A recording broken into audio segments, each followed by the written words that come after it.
Hello, and welcome to All Things Breastfeeding, where we talk about happenings in the breastfeeding world that are going on today. So, I am Barbara Robertson, and I'm your host. I am the co founder of LactaLearning and private practice IBCLC. And All Things Breastfeeding primarily has been focusing in the past on topics and things like that. But I really wanted to go through and kind of capture some of the people that I admire in the field of lactation and capture their stories, find out a little bit about their history. How did they get here? And so that leads us to today's guest, Nancy Mohrbacher. Hello, Nancy. Good morning, Barbara. Well, and so today, Nancy, we're going to be talking about you, which I know is not your favorite thing to talk about, but you've got such interesting stories. You've had a very long career. And again, I just want to capture some of these things for our listeners and, just for the profession. And so you, like me, never expected to end up where you are. This was not the Mhm. grand plan. So talk a little bit about your background and, kind of how did you get here into the field of lactation? Okay. Well, I was raised in Illinois. Hmm. Uh, I was raised in a middle class household. It was very typical of the time. I'm a baby boomer. My dad was the breadwinner, and my mother was a homemaker. And during the years that I grew up, there were certain societal expectations on women. And so, I basically, in not so many words, I grew up thinking, well, my choices were teacher, secretary, or nurse. Right. Those were kind of acceptable professions. Hmm. When I was in high school, I took shorthand and typing, to sort of, Yeah. get that It in is head there. start. Yes. Yeah. When I went off to college, my major was elementary education, and I wanted to be a fifth grade teacher. That's how I got my start. Well, I went to college in 1969, which was not the best time in the world to actually get an education because what was happening, there was a lot of turmoil. And in my second year, I finished 2 years of college. Basically, the college was shut down. There were demonstrations, people marching, breaking windows. The teachers were not teaching the subjects we signed up for. It was a moratorium on the war in Vietnam, and I ended up dropping out after the second year. So not too long after, I got very interested in meditation. And so I became a teacher of transcendental meditation. I traveled to Switzerland and studied under Maharishi Mahesh Yogi. And after that period of time, I was teaching transcendental meditation in the various towns where I lived. I lived in Champaign-Urbana. That was where I went to school at the University of Illinois. I moved to Rockford after I got married, and then to the Chicago area where I live now. And so for a number of years, I was teaching transcendental meditation right up until I was 9 months pregnant with my first child. And after that, it became very impractical because there was what's involved is you have to have like 6 days a week straight, you have to be teaching, as people are learning the process. Hmm. So during my pregnancy, thanks to a recommendation from a friend, I started attending the LactaLearning meetings. Hmm. And so after my baby was born and I started, breastfeeding, I mean, it was just an amazing experience. In fact, I would say probably the single experience that got me into the field was at my very first La Leche League meeting. I was about 5 months pregnant. And I remember attending, and there was a mother with a 3 week old who I was sitting next to. And I remember her looking into her baby's eyes and the baby nursing and just the very, very intimate interaction that she had with her newborn at the breast. And I just left that meeting feeling like this is what I want for me and my baby. And it was a very iffy sort of a thing because I grew up with a physical deformity that left me with one breast that never developed. And so one of my first questions at my very first LH League meeting was, is it even possible for me to breastfeed? Because I only had one normally developed breast. I had had surgery, I'd had an implant put into the other side so that I looked normal, but the function, I really wasn't Hmm. sure about. But luckily, there was a book there in the LH League library called "You Can Breastfeed Your Baby Even in Special Situations," and I picked it up, and there were stories in there about women fully breastfeeding twins and triplets, and I thought, well, okay. Right. If You they can can write more than one baby, you should be yeah. okay. You should Right. be okay So, with and your it one. did turn out to be true. I had three sons, and I exclusively breastfed all three of them. And Mhm. in fact, as I got more involved with La Leche League and became a La Leche League leader, I actually became a person because the international office was near where I lived, and my co-leader Julie Stock worked at the international office, and so I became, someone that like I was on early CNN talking about breastfeeding with breast implants. Mhm. She kind of brought me, Julie, my co-leader, brought me in to get more involved with La Leche League International. Right before I had moved to Chicago, I had worked as an editorial assistant at a conservative think tank. I had answered an ad in the paper and had been trained as an editorial assistant there. And so they got me involved with the publications department of La Mhm. Leche League. And, I quickly became managing editor first of the parents publication and then the leader publication. And then eventually that led to Julie and I being co-authors of the very first book that La Leche League wrote for helpers, which was the Mhm. breastfeeding answer book. Yeah. So, a lot there to unpack. So that's the beginning, of your Yeah, journey. yeah. Um, Talk to me a little bit about how you feel meditation and breastfeeding relate. Well, Why are those two things important to you? Because you're yeah, still a meditator. yeah. Oh, yeah. I've been doing it Yep, for more than 50 years now. exactly. So, as Yep. Paul McCartney often says, I wonder why I'm not enlightened yet. Yeah, right. Because he started not too much earlier than I did. But Yeah. anyway, so the way I look at it in my mind is I'm really drawn to those parts of life that are universal to human beings. Mm, And so when I was teaching meditation, I felt like I was really doing something important to help improve people's quality of life. And yes. I feel that exactly the same way about breastfeeding, because breastfeeding is one of those rare things that really, it has such an impact early on in Hmm. not just in the baby's life, but also in the mother's life, in terms of uh, health, in terms of boosting self-confidence, but probably most important in terms of the intimacy that it creates and the relationship that it helps to build. Hmm. And I was not breastfed myself, so and I had a very close relationship with my mother. So I'm not saying that's the only way to do it. Hmm. Certainly, women who don't breastfeed can build close relationships with their children. But what happens when you breastfeed is you have the advantage of the hormones, the natural Right. processes, the change in the brain, all of these things that just enhance that process. And so I felt like, it was the two areas had a similarity in that way, that it has Hmm. a very profound effect on quality of life. Well, especially changes in the brain, because Yeah, that's what meditation helps with. It that's helps true. us calm, it helps Yeah, us to be more focused. right. And when we're fully immersed with nursing, It it's the does the same same. kind of Zen activity. It is, yeah. Yeah, absolutely. Well, Nancy, your career has really morphed and you've had a lot of different roles within the field. You've Hmm. probably done more things than anybody I know. You've done because you've been in private practice, Right, you've worked workplace lactation, you worked for a pump company, right. you have worked in a hospital, and you've also been a tremendous author. And so let's kind of, again, in a nutshell, talk a little bit about because you started out as a leader, Right, Village right, League leader, and then right. how did it grow? Well, there came a time when I realized I needed to start earning some money. Hmm. And so I decided at first when the field emerged in 1985, to me, it took me a while to grow into the idea that lactation consultants were okay. In the beginning, I really believed that that helping other mothers with breastfeeding was just something we should do out of the goodness of our Right. heart. But Mother to eventually, mother yeah, as a eventually gift. I came to the realization that no, we really do need people in the hospitals and in other Hmm. places who have Hmm. knowledge about breastfeeding. Because of course, when I started, I breastfed my first son in 1980, and that's the year I started attending La Leche League meetings.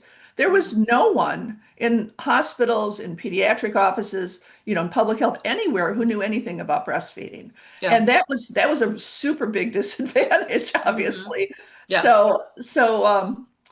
So I began, eventually I came to the realization, well, no, it really was a good idea to have this field and that maybe I wanted to be a part of it. And Hmm. so, as I started thinking, I wanted to earn some money, the idea of starting a private practice Hmm. emerged in my mind, and I created one, and it grew actually quite rapidly, and I ended up doing it for 10 years. And Hmm. not only did I personally see thousands of families, but I also mentored three women who Right. went on to become IBCLCs in my private practice. And when it ended, I sold the practice to one of them. Hmm. And another one of them actually started her own like lactation clinic, which turned out to be very successful. Hmm. And then I moved from that into working for Amita, which was originally Amita Agnell breast pump company. Hmm. And so I worked there for 8 years. And during that time, I was it was a great experience because I was in an educational role. And Right. so not only was I doing staff training, but I was like each year I would create like 30 different one day um, conferences Yeah. all over the Trainings. United States. And I could invite any speakers that I wanted to Yeah. come and present. So I was doing maybe half of them, and then I had other speakers who would come in. And that was how I ended up connecting with Suzanne Colson because I had read her research, and that was like a lightning bolt for me when I read Hmm. her study, because up until that point, the whole early positioning, it was interesting because when I started in the late league, there wasn't really much of an emphasis put on positioning. No. But there was a lot of sore nipples, nipple pain, Yep. and a lot of women quit early on. And Yeah. so when this idea that how a baby latched was important in terms of comfort and milk transfer, we started like trying to sort of micromanage latching and positioning in a way that we thought was going to be an improvement. But Yeah. what Suzanne Colson's research taught me was, oh my gosh, there's like a whole other piece that we totally didn't understand, and Yeah. we've made it really more complicated than it needs to be. Yeah. And so that kind of got me going in that. So that was working for the breast pump company was great because I had a chance to connect with people. Like I worked very closely with Nils Bergman, who Hmm. probably is one of the most amazing human beings I've ever met in my life. That I consider that a huge blessing that Hmm. I had a chance to work closely with him.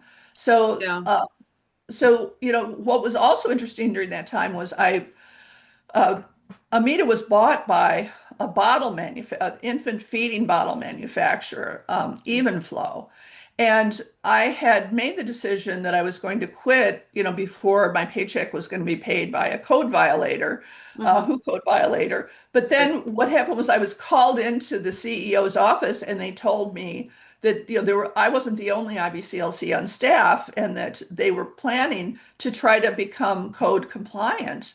Hmm. And that, how could we do that? And we brought in Marcia Walker, who at the time was the head of the affiliate in the US that monitors the code and Hmm. looks at all that kind of stuff. And she actually brought in an international team, and we were able to bring Evenflow into code compliance, which was an amazing process to be a part of, and to see. Now, when the economic downturn happened, well, then everything changed. The CEO got ousted because, of course, the CEO is considered responsible for the company's finances, even if he Right. had nothing to do with the Right. economic downturn. He ended up teaching ethics at a university, which, I mean, he was an amazing person also. But then I ended up going on to the corporate lactation world, which you mentioned Yeah. was one of the areas that I did that for 2 years. One of my previous mentees had started a corporate lactation program, and I came on and worked in that for a time. And during all this time, I'm also speaking, and Hmm. writing, my various books and that sort of thing. So, when did you become an IBCLC? What year was that? It was 1991. Okay. So it So, took me, so it was 6 years after the field began. hmm, right, the first IBCLC. And it is the progression. La Leche League was kind of like snuggle Mhm. your baby in close. And then we developed like the 27 steps to a good latch, which was Right, mother driven. right. And then Suzanne Colson came, as you say, and blew it all out of the water. And we're like, oh my gosh, we missed 50% of Yeah. the, Well, or at even least more. She blew it out of the water for me. I have found it a tough slog to try to convince the other people Oh, in my that's so field that they funny. need to adjust what they're Yeah, doing. well, people get stuck in their ways. They do. They They do. do, they do. Okay, so you were private practice and then you worked for the pump company, then you Right. went into Corporate lactation. corporate workplace lactation. Right. And so And that, and, but and then where did the seeds of the book were that uh-huh. first edition, Breastfeeding Answers, were the Right. first edition. So let's talk about the book and the progression of the Okay. book. Well, so I did three editions of the book with La Leche League Hmm. International and with my co-author Julie Stock. Right. But we had a disagreement over because they weren't actually paying us as authors. Right. They were paying us like by the hour, and Hmm. that's not really acceptable. So Right, because you wrote the so whole book. Yeah. right, right. Yeah. So what happened was Thomas Hale, who wrote Medications in Mother's Milk, our Mhm. medications Bible, he had started a publishing company, and he came to me and he asked, would I be interested in redoing the book, with him as the publisher? And so I did that, and we Mhm. called that Breastfeeding Answers Made Simple. Mhm. And so that came out in 2010, Right. and then Hale Publishing eventually closed, and they gave me the rights to it. And now we've shortened the title slightly to Breastfeeding Answers because people Mhm. kept getting it confused with one of my books for parents, Yes. Breastfeeding Made Simple. And so I Mhm. was having issues around that. So we shortened the title to Breastfeeding Answers. Mhm. And now this is considered the second edition after the Hale version. So, if you want to think about it, it's probably really the fifth edition of the Breastfeeding Answer book, but it is and it isn't. Right. It isn't. It's been an evolution. And Yes. as a private practice person using that book, and I remember I reached out several times to you and said, when is the next edition coming out? Because there was a Right. big gap between Right. There was. 2010 and 2020, There was. 2010, 2020. Yeah. So you were very busy during that I time. I was. Yeah. And Talk about what you were doing during that time. there were a couple things going on. One is I got invited by several of my local hospitals to come in and help them Right. improve breastfeeding practices. So that's Hmm. how I got involved in the hospital setting. And Yes. so I went in there as to do staff trainings. And at the first hospital that I went to, they decided they didn't want to become baby friendly because their pediatricians were very against that.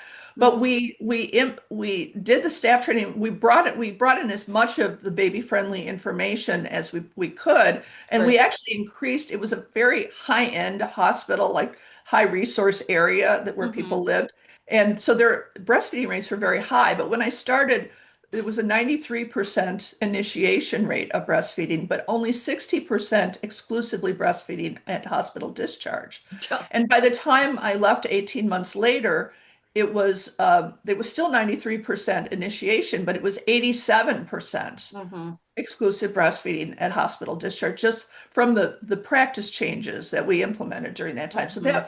that was a really interesting experience because all these years that I'd been working in breastfeeding, I'd only seen the hospital kind of from a distance, and I'd never actually had intimate personal experience with it. But it was really a wonderful experience. I enjoyed it tremendously. But also during that time, I got involved with training lactation consultants in China, and that those two things together kind of set me back in terms of getting the next edition of the book out. And so I made 7 trips to China. When I started in 2016, I was invited to speak at a conference there. And they asked me, would I be willing to train lactation consultants to create a 90, at the time it was a 90-hour course, Hmm. and train lactation consultants. There were only 50 lactation consultants in all of China Wow. at that time. And I knew from the readings I had done, there was a Lancet, the journal Lancet series on like sort of the fate of breastfeeding and what was happening. And it basically said that China was going to be the next major marketing push for the formula companies because, breastfeeding rates Oh, were right. Yeah. increasing all over the rest of the world. Yeah. But in China, Lots of they people. had the opportunity to Yes. really undermine breastfeeding there. And so I Hmm. thought, well, this sounds like I could have a major impact in China. And so I started teaching lactation consultants there. And by the time my last trip to China was in October of 2019, Hmm. right before the pandemic. I think probably COVID was spreading at that time. And I was Yeah. like, I looked at the map. I was 300 miles from Wuhan on Yeah. my last trip there. And so but we were up to about 500 lactation consultants in all of China. So there were like as many there as in the UK at that point. It wasn't just me teaching, I want to be clear about that, but it was Oh, really a very wonderful and interesting experience, to see the cultural differences. And so, I've not only spoken about breastfeeding around the world, but I've also worked kind of intimately with some of these other mhm. cultures. And it's been fantastic. Yeah. I have to say, I feel like one of the luckiest people in the world that I've had a chance to travel the way I have. Everywhere I go, people are so glad to see me. It's a great life, I have to say. Well, you're well loved around the world because I think you're no nonsense, yet very kind.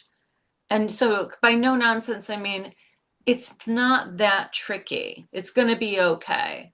You Mhm. can do this. Along with the compassion and empathy that you offer has just really made a big difference. Because I think we did try to make it too complicated when IBCLCs first became a field. Maybe Mhm. we were worried we weren't going to have enough business. It's like, no, no, no. There's plenty of people who just need Yeah.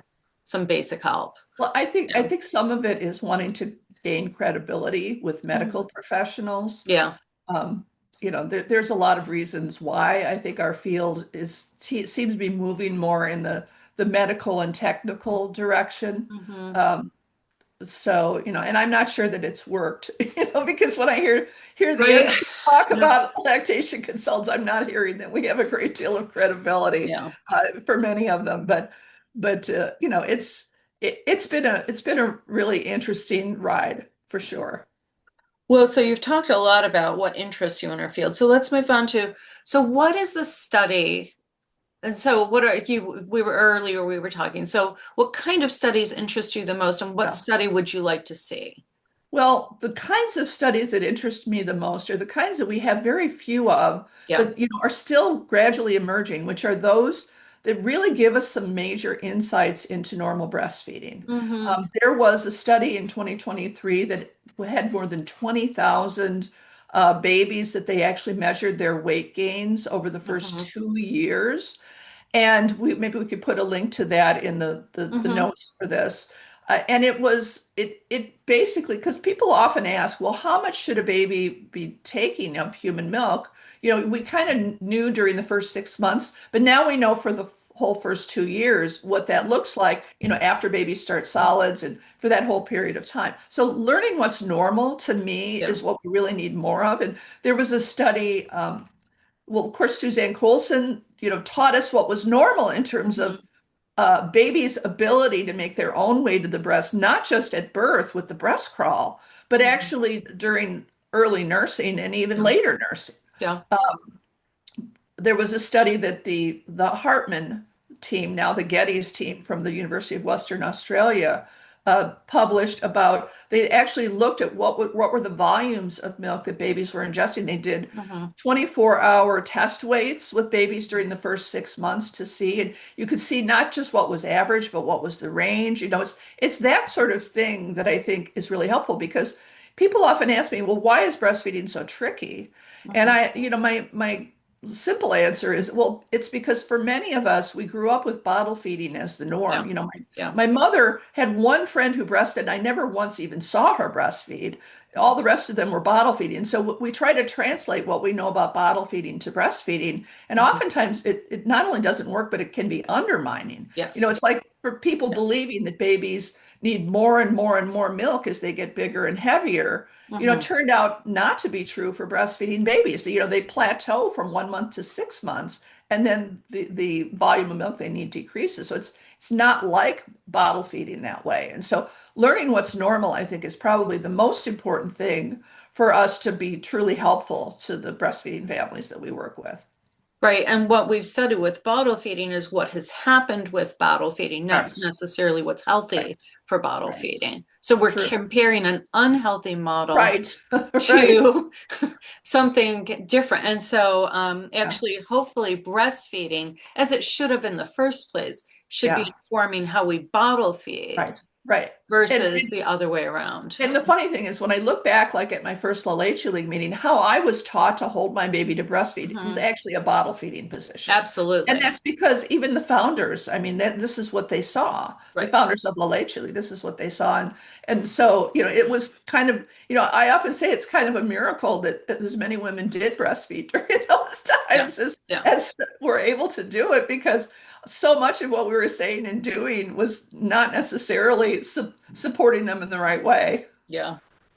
So now you've had this long career, Mhm. still going very strong. Yes. And so how are you feeling about where you are now? And like what are you doing now? Well, I'm just, like I say, I feel like the luckiest person in the world because I get to do what I love, Yeah. and I get paid for it too. And plus Hmm. I have my own business. You and I, run a business together. Yeah. Um, so what am I doing now? Well, you and I don't have to tell you, are working on revising Breastfeeding Mhm. Answers second edition.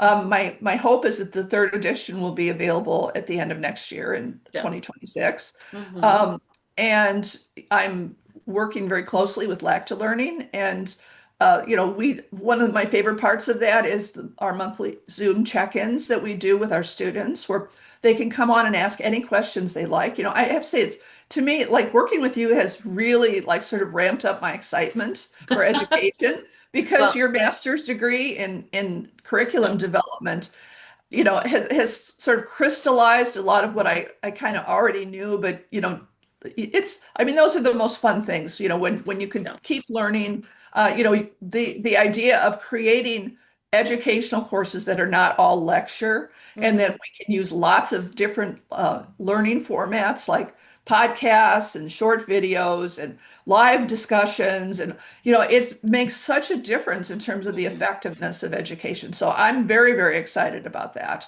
And plus, I'm still speaking around the world. I Yeah. just took a trip in February to Australia and New Zealand. I did a one-day workshop in Auckland, New Zealand, with about 30 people, in which, some of them had never even heard of, the laid back starter positions, that Suzanne Colson promoted. And we brought in three mothers and babies, and they got to see miracles occur. And so, this idea of changing practice to me is very, very exciting. And in Australia, I spent 2 weeks there and spoke in three different cities. And so, I've got a trip planned to the Cayman Islands in October. I'm going to Dublin next March. And so there's a lot on my plate, and that makes me very happy. Right. And we're going to be going to ILCA in That's right. November. That's So, right. a And lot I'm going really on. looking forward to seeing my colleagues at I ILCA. know, Oh, seeing our it's been colleagues. a, Yeah. it's been a long while since Hmm. we've been together in person. So the 2025, November 7th through 9th ILCA Yeah. conference is going to be wonderful. All right. What changes do you see in our field that make you feel hopeful? Well, as I say, it's been a long slog, my own personal efforts Mhm. to try to improve practice, Yeah. around early positioning. But I feel like this year, especially, I feel like the progress has been better than ever. Mm. So, to me, I have a person who writes to me frequently on my Facebook page, Mhm. who is often touting how great things used to be in the good old days when mothers didn't worry about this or that, Mhm. and breastfeeding was simple. And I definitely don't agree with that. I'm a glass half full kind of a person. Yeah. And so, like, when I started in breastfeeding, there were only half of women in the United States breastfed even once in the hospital. Yeah. And today we've got like almost 85% of women Mhm. starting breastfeeding. To me, that's Mhm. huge progress. It is huge And that progress. makes, so I see the progress. Mhm. Uh, it doesn't, the good old days don't look so good to me. Mhm. Um, so that's what makes me excited, is to see all of this, and to see the many ways, the many places that mothers can go to be supported. That Mhm. we've got public health on board, and Yeah, that's been a huge there's change. online support, and Mhm. there's just all kinds of different ways that mothers can get breastfeeding support. But I feel like it's also still desperately needed. Mhm. So I'm Absolutely. actually still actively leading my La Leche League group. And that's Mhm. because I feel like the need, one of the things that convinced me to become a La Leche League leader in the first place is I believed that the need was huge. There were so few people who could truly be helpful to someone who wanted to breastfeed. And I would say the same is true today. Now that we have more and more and more mothers who are breastfeeding, I mean, the need is even greater in some ways. Yeah. So what changes in our field that do you see that concern you? Well, I would say this road down the medical technical Mm-hmm. that area, it Mm-hmm. concerns me somewhat. I mean, one of the things I know you and I like to emphasize in our trainings is the importance of communication skills. Mm-hmm. I'd say one of the like the cautionary tales Mm-hmm. in my career was in 2015 when I spoke at the LactaLearning conference in Brisbane, Australia, and I heard a researcher named Elaine Burns talk about her research.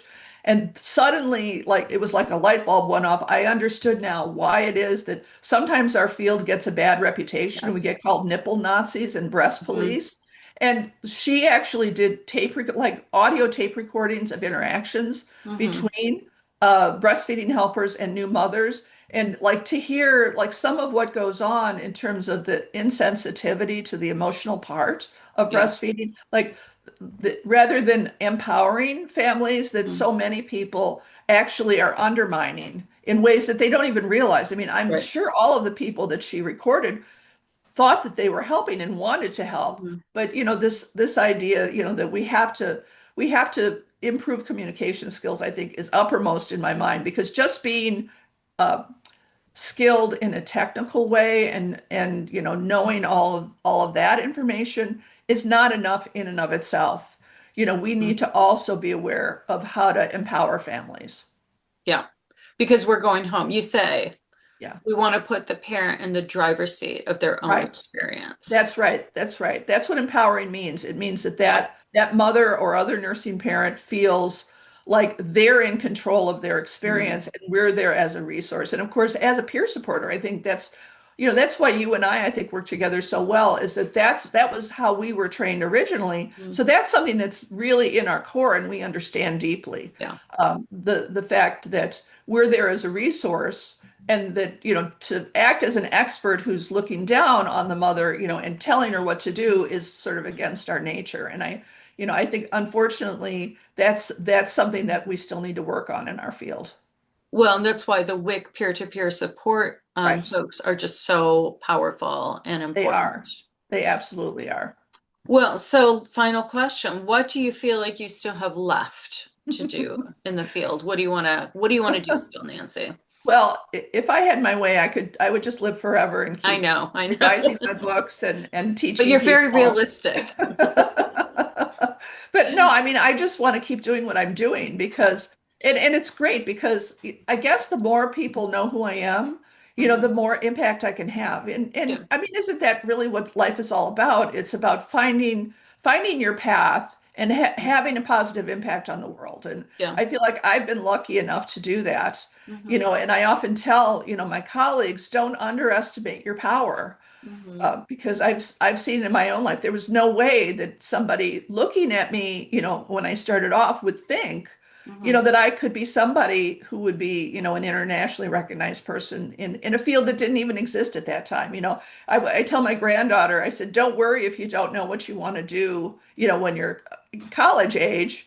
My field didn't even exist then. It wasn't until I was in my 30s that that was even an option. So the world is changing very quickly. And there's so many more tools we have available, communication tools and other things. And, Hmm.